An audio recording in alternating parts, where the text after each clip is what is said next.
This program is sponsored by North Valley Church of Christ.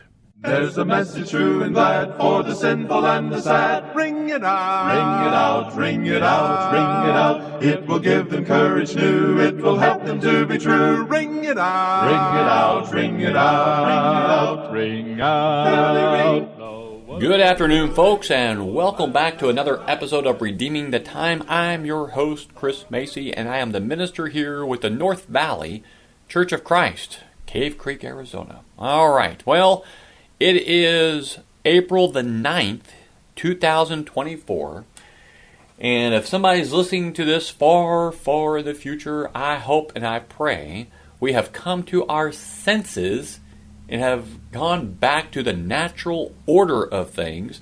That is, we recognize there are men and there are women. There are females and there are males, and there is a difference between them.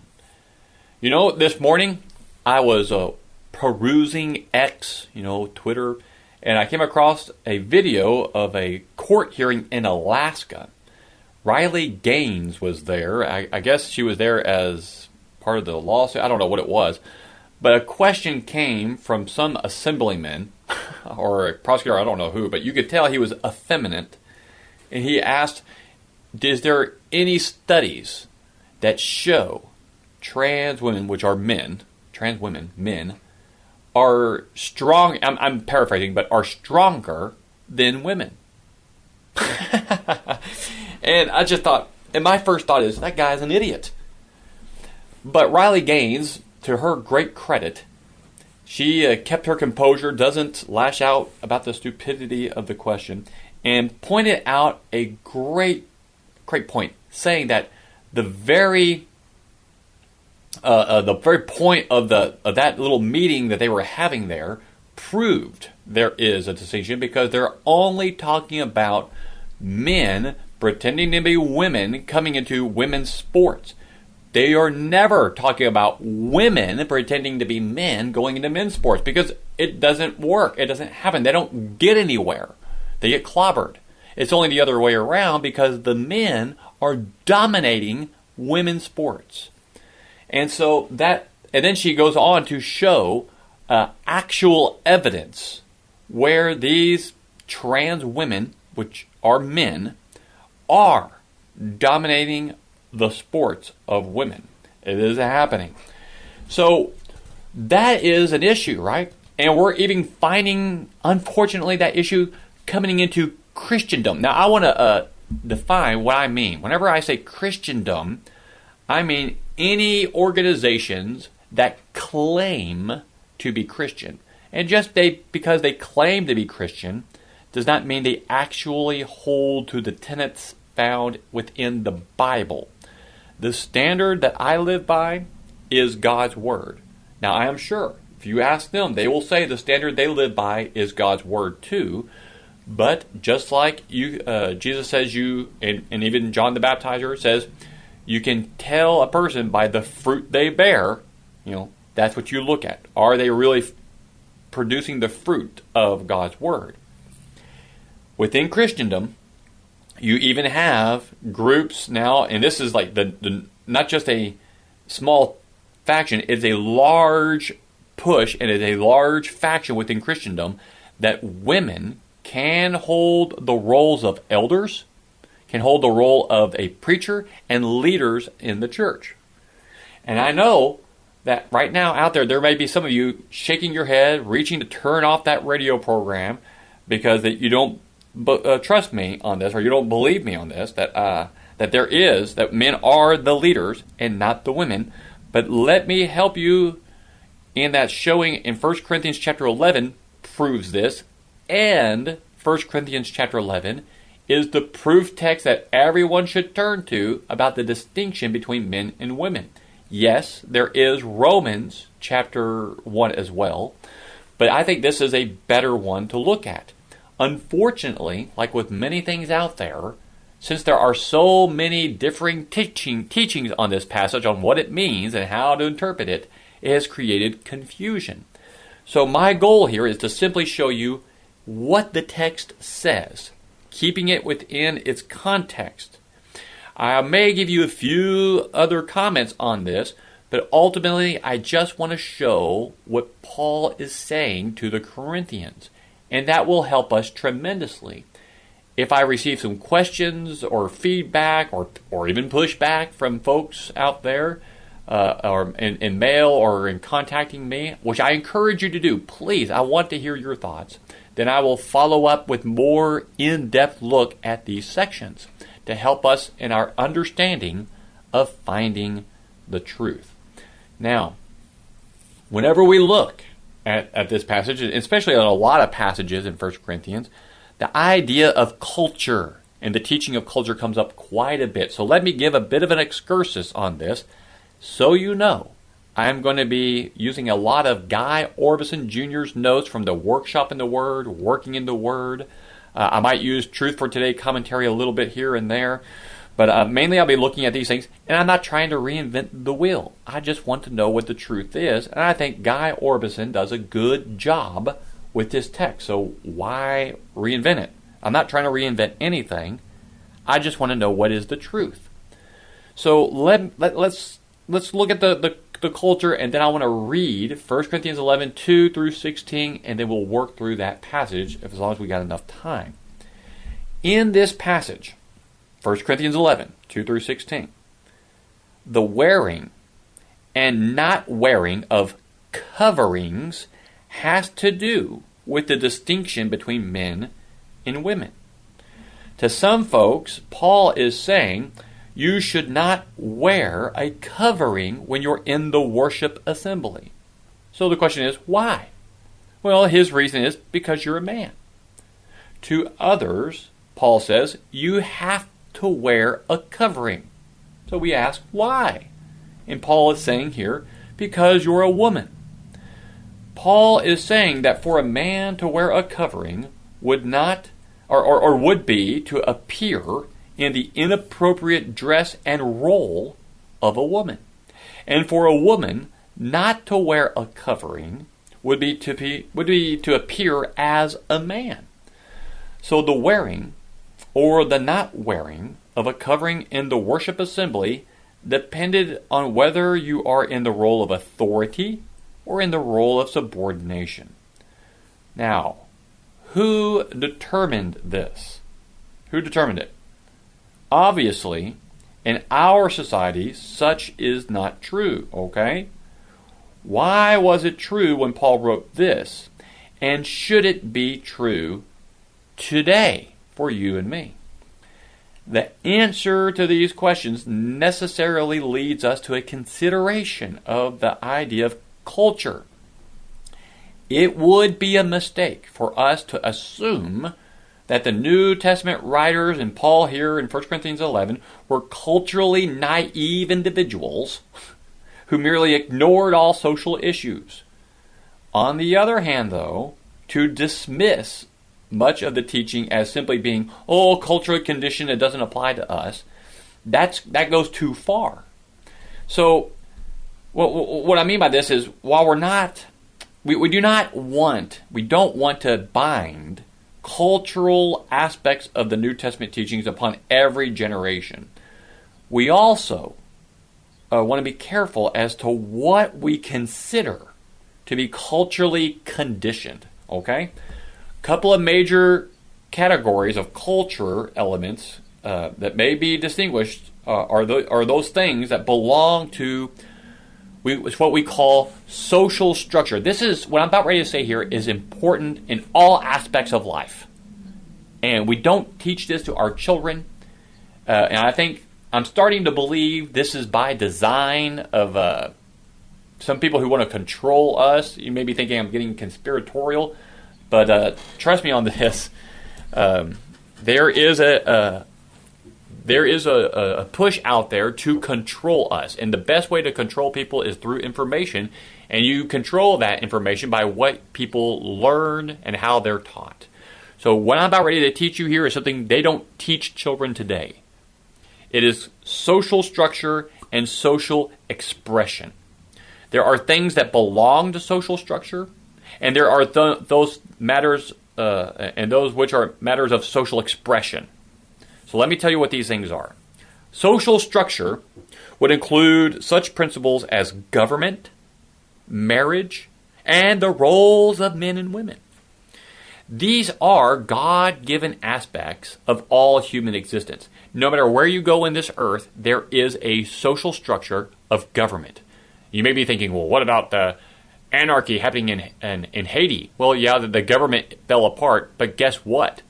All those little segments that are now appearing in there, they're creating their own structure. You got to follow that gang or that group or whatever it might be.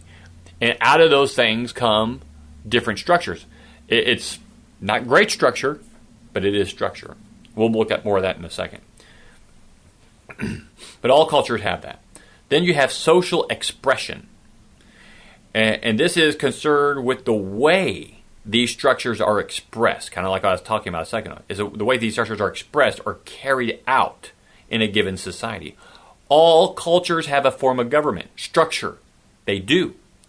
They're expressed differently. Democracy, dictatorship, and you can put all kinds of things under that. Monarchy, communism, socialism. All cultures have some form of marriage structure. But the rituals and the ceremonies, that's the expression, differ, don't they? See? You see the difference? Structure, expression.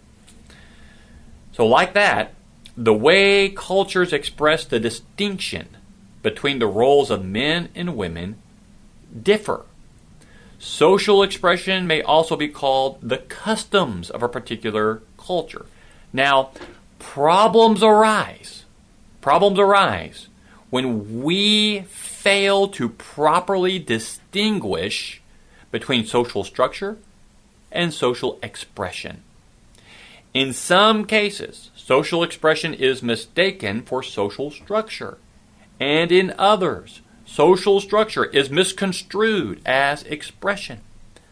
This confusion has led some folks to bind, for example, in the church, some people have bind the holy kiss and foot washing on every generation. There are people that I know that believe that you ought to give the holy kiss. Remember, that's from Romans chapter 16:16. Because I'm really bad about saying things exactly properly.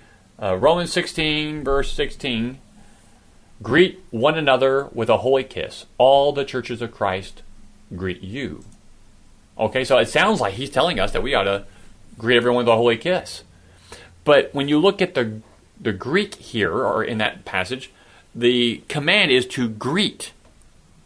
The expression of how you do that differs by culture. Back then, they did it with a holy kiss. I'm not kissing anybody that comes into this building. I'm not going to do it. I'll kiss my wife, but I don't kiss anyone else.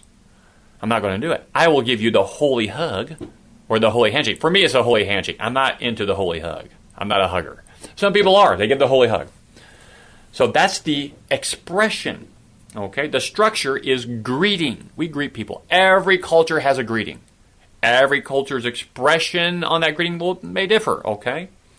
So you get that. You get the foot washing. We don't foot wash today.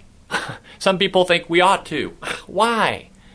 That's not the way we express that. It's different. We're not going to get into that though. But I want to move on because of time.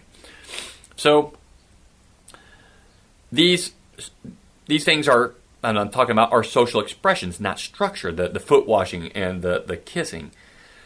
Others, though, other groups have loosened the New Testament obligation of the role of women in regard to leadership in the worship assembly, which we talked about in the opening of this program. These are matters of social structure. 1 Corinthians 14:34. The head covering that we're going to be looking at here in 1 Corinthians 11 is a matter of dress style, and the way differing people dress falls into the realm of social expression. What is important in any society is maintaining the distinctions between men and women. Let me say that again. What is important in any society is maintaining the distinctions between men and women, which is a matter of structure, not expression. Structure. And The argument that many people are making in our society today is, it's expression. I express myself as a woman. So I'm going to dress like a woman. I'm going to act like a woman. I'm going to bathe with women. I'm going to play in women basketball and football and whatever. And it's not working. It does, because that's not expression. You're changing structure, and you can't do that. It doesn't work. It doesn't work. And that's the big fight today. And that's why we're having problems. So that's a whole nother study again. But I want us to stay here in chapter 11. Hopefully I get through the whole thing. So let's start by reading. We'll start by reading 1 Corinthians 11, verse 2. I'm not starting with verse 1, because I believe that belonged with the previous chapter. Verse 2. Paul writes, "Now I praise you because you remember me in everything and hold firmly to the traditions just as I delivered them to you." Traditions. That word there, those things that are handed on.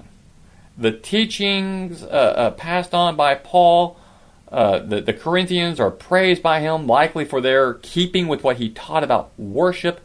But there are new issues that have been raised that need instruction. Now, I believe Paul, beginning in chapter 11, verse 2, is talking about the worship assembly. We will see that in this chapter 12 and 13 and 14. And that's another study, but that's what he's talking about. If you don't agree with that, let me know, and we'll get more into that. But he's talking about the worship assembly. And he's praising them because they are doing some aspects correct, but now he's going to correct some things they're doing wrong. So he wants to start with a positive. Praise you for the things you're doing. However, there are some things you need to understand. So verse 3. But I want you to understand. Now he's writing to the Corinthians about the worship assembly. I want you to understand that Christ is the head of every man, and the man is the head of a woman, and God is the head of Christ. This is a statement of Paul's point. What he wants the Corinthians and us to understand, that is to know. So the theme of the passage, this is important. The theme of this passage is not head coverings. It's not. The theme is the differing roles of males and females before God and before society. The abuse of the head covering relates to the theme. Verse 4 and 5. Every man who has something on his head while praying or prophesying disgraces his head. But every woman who has her head uncovered while praying or prophesying disgraces her head. For she is one and the same as the woman whose head is shaved. The words for covering. We need to do a study on that, but we'll just quickly. Some people say veil. This is not the Greek term for veil. It's not even used in this passage. That is a covering of the face. Paul uses it in 2 Corinthians 3:13 for the veil over hearts and over Moses, but not here. It's not found. The word covering, it's found here, but that's down in verse 15. It's referring to a woman's hair as a covering. Head covering, verse 5, used here, it means down from or down upon, to hide or conceal. The emphasis of the term may be placed on the concept of concealing, okay?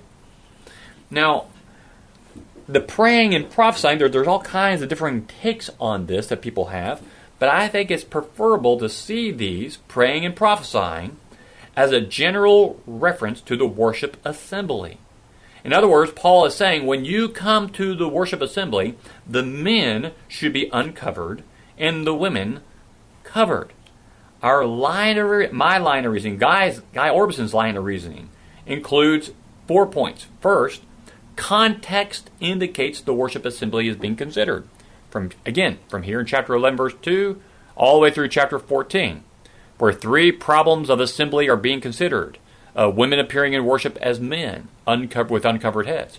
Improper use of the Lord's Supper when assembled. And then the prideful use of spiritual gifts in the assembly. Number 2, the very nature of prophesying implies its use when the congregation is assembled. Over in chapter 14, One who prophesies edifies the church. That's what he's talking about.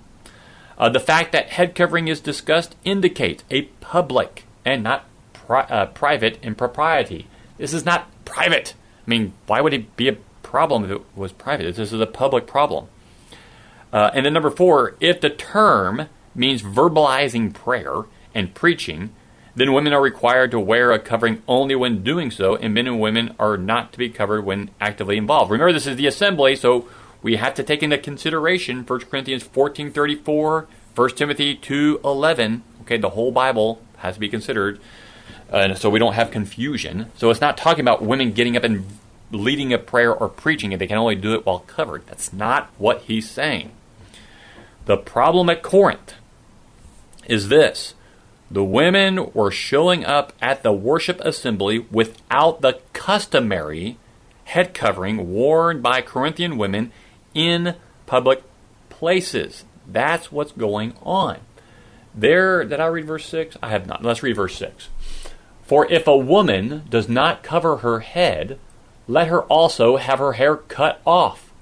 But if it is disgraceful for a woman to have her hair cut off or her head shaved, let her cover her head.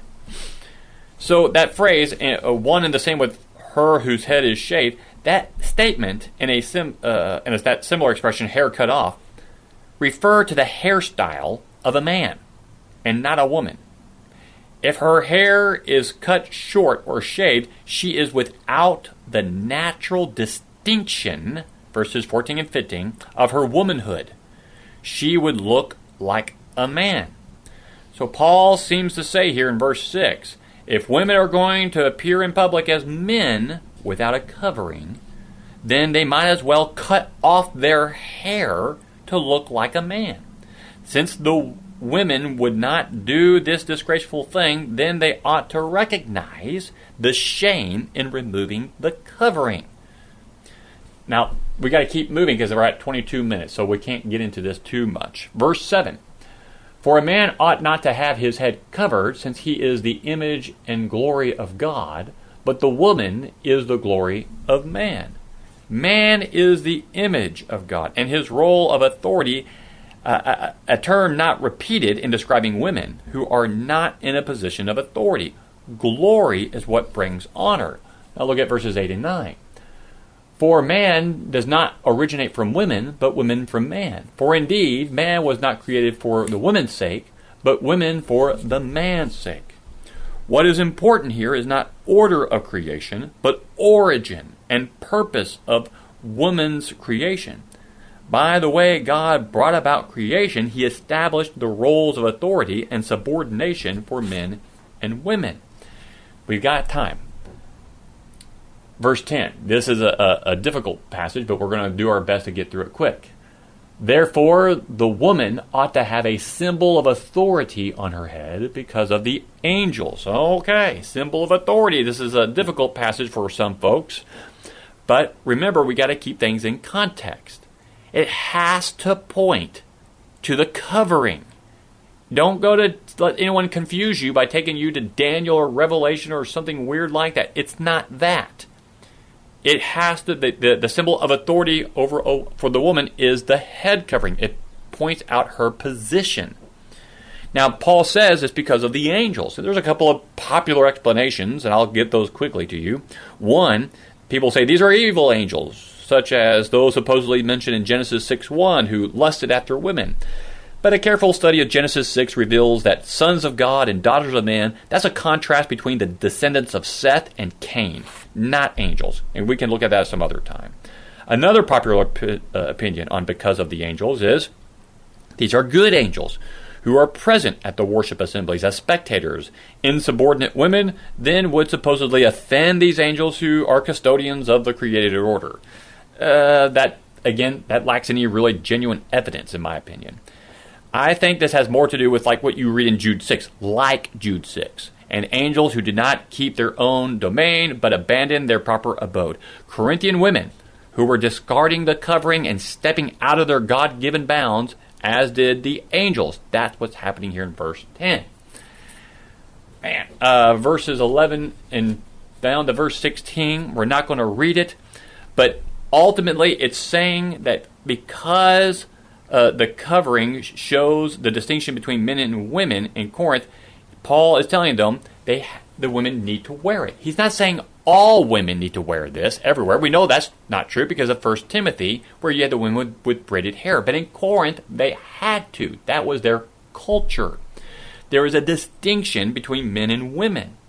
There in verse 16, you got the we there is generally thought to refer to the apostles, and that's what it is. But Paul's point is, if anyone rebels against this teaching concerning the roles of men and women, and whatever dress style might exhibit this distinctiveness, then they need to realize they stand in opposition to the apostles and the churches who believe and practice the distinctive authority and subordination roles of men and women. He is not saying every church requires women to wear a head coverings. Again, look at 1 Timothy 2:9 on that. But there is a distinction. And when we remove the distinction, then we are removing the structure that God has given us. Just because we want to express certain things doesn't make it right. There is order to things. Someone has to be in charge. God determined it to be man. That's another study as well, but I hope, and I know this was quick, I only had 27 minutes, but I hope this helped. I hope it gets you thinking. Please let me know your thoughts. Thank you very much, and remember, redeem the time. Make the most of every opportunity. We got the truth. The world needs it. Let us bring it to them with light and salt. Thank you, and God bless. Ring it out, ring it out, ring it out. This program was sponsored by North Valley Church of Christ. To hear this program again, go to FamilyValuesRadio1010.com and click on the podcast page and find this program and many others right there on FamilyValuesRadio1010.com.